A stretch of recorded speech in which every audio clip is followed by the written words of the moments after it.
Welcome back. The FMDQ Exchange has formally launched a new financial center for sustainability in Lagos, which was done by the Lagos State Governor Babajide Sanwo-Olu. Now, to chat more on what this initiative is all about and how it benefits Lagos State is the Senior Vice President, Economic Development, FMDQ, and Head Secretariat, FC4S Lagos, Mr. Emmanuel Itadehi. Many thanks for joining us on the program. Now, tell us, what is the FC4S initiative? What about it and how it can benefit Lagos State and the Nigerian economy as a whole? Thank you very much. Good afternoon. Thanks for having me. Just to give a bit of a background, in 2018, the United Nations Environment Programme Inquiry conducted a survey in Nigeria to determine the understanding, the challenges, and the scope of sustainable finance in Nigeria, as well as the opportunities available for investment, and how we can use sustainable finance instruments to tackle climate change challenges or effects on the Nigerian economy. That survey led to the development of a Nigerian sustainable finance roadmap, which was launched here at FMDQ in December 2018. And post the launching of that roadmap, the policy advisor, Mr. Mark Haley, to the United Nations Economic Environment Program Inquiry, challenged FMDQ actually to set up the Financial Center for Sustainability Lagos. You would need to understand that there are 27 such financial centers globally, and the FC4S Lagos is the 23rd was the 23rd member appointed in May and announced to the world as just joining from Nigeria to support and work with other financial centers for sustainability globally. What is the initiative about? It's about galvanizing, the development of the sustainable finance market, if you like, so that there'll be more issuances of green or sustainable finance related instruments that will help to raise funding to fund projects that address climate change issues, that will help in climate change mitigation, that will help in addressing the infrastructural gap that we have in Nigeria. So the initiative started at the first inaugural meeting held in April 9, actually, in FMDQ. And at that meeting, a governance board was elected that has FMDQ's Managing Director, CEO, Mr. Bola Onodile-Koko, as chairman. So he's the chairman of the governing board of FC4S Lagos, as we have abbreviated the name to be. And the vice chairman is Dr. Doyin Salami, who is currently the chairman of the Economic Advisory Council to the president. We have other members of the board, which includes Dr. Andrew Nevin of PwC, Mrs. Kemi Awodeyin of Chapel Hill, Mr. Chidi Mike Ene of InfoCredit, and Dr. Farouk Aminu of Pencom. These are the members of the governance board of the FC4S Lagos. The purpose, as I mentioned, is to see how we can begin to galvanize funding for projects that will address the SDGs, Sustainable Development Goals of the UN, and as well as address particular problems related to climate change and the impact on Nigeria. We all are witnesses to the fact that Lagos is one of the coastal cities in the world that is exposed to the dangers of rising sea levels. And with the recent things we've seen in the global economy, with the change in temperatures, with the increase in temperatures and the impact on sea level rise, we know that coastal cities like Lagos are exposed to the effects, the negative effects of climate change. So this initiative is meant to see how we can use the capital markets. And that is why it includes stakeholders from the capital market ecosystem.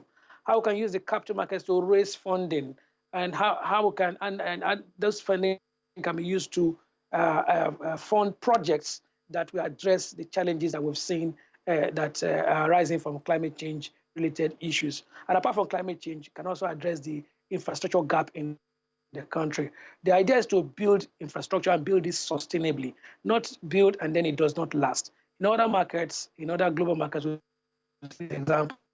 As I mentioned, that 27 members were just number 23 in that list of financial centers for sustainability globally. Right, Senior Vice President, Economic Development, FMDQ, and Head Secretariat, FC4S Lagos, Mr. Emmanuel Itadehi. Thanks for sharing your thoughts with us on the program. The members of the business community converged for the South Africa-Nigeria Business Forum as part of President Muhammadu Buhari's state visit to South Africa. President Buhari was represented by the Minister for Trade and Industry, Miriam Katagum. Well, speaking to Channels Television, the chairman of the Nigeria-South Africa Chamber of Commerce, Mr. Felucia Phillips, said a lot has been achieved, but more can still be benefited from the relationship between both countries. I think what has really restricted Nigeria in terms of what we do with South Africa is the fact that we've not been able to match South Africa from the technology, manufacturing, production point of view.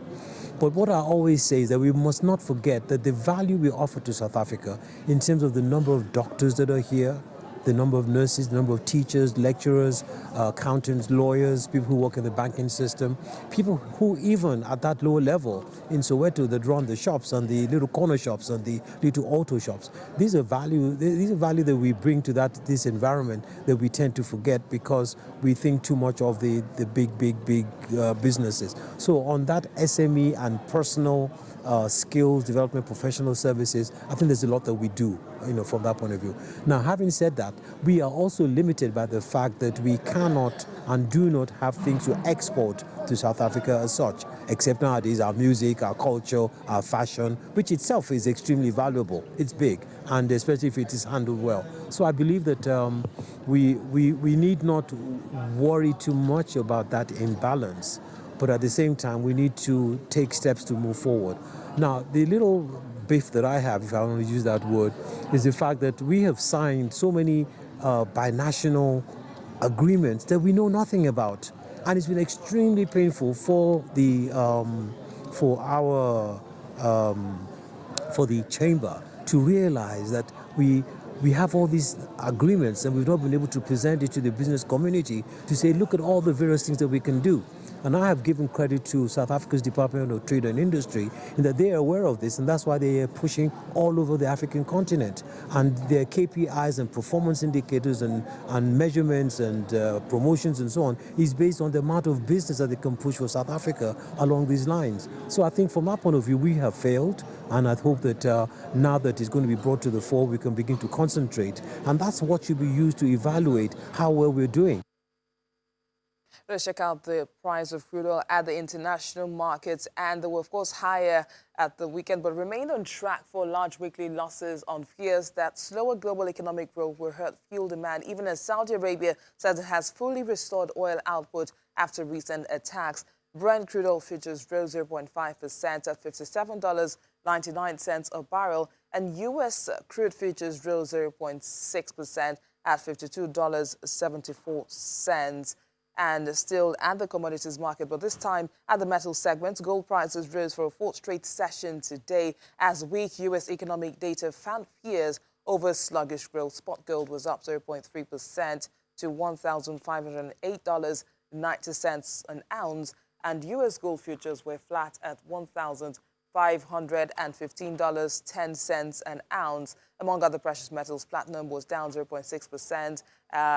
Silver gained 0.3% at $17.61 an ounce. And that's our show today. Thank you for watching IMBC Adebayo.